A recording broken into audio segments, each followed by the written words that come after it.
నమ్ముకుంటున్నాం. మన పిల్లల చదువు కోసం మన క్రైస్తవ్యాన్ని నమ్ముకుంటున్నాం. మనకు రావాల్సిన రాయితీలు పోతాయని క్రీస్తు నమ్ముకుంటున్నాం.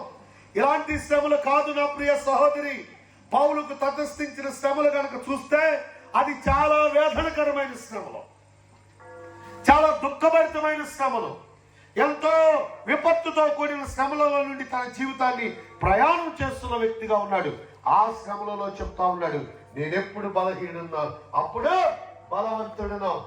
చాలా మంది సేవకులు నాతో అంటూ ఉంటారు, అయ్యా ఏంటో అన్ని నాకే వస్తున్నట్టున్నాయి, అన్ని నా కోసమే సిద్ధంగా ఉన్నట్టున్నాయి. ఎస్, కానీ నువ్వు బలవంతుడుగా ఉండాలి. నా ప్రియ విశ్వాసి సహోదరి సహోదరుడా, ఇక్కడ కూర్చున్న నీ అందరికీ నేను ఈ మాటను చెప్పాలని ఆశపడతా ఉన్నా. నీ శ్రమలలో సంతోషించాలి అనంటే, నీ శ్రమలలో నువ్వు ఆనందించే వ్యక్తిగా ఉండాలి అనంటే, నీ శ్రమలో ఆనందంగా మార్చ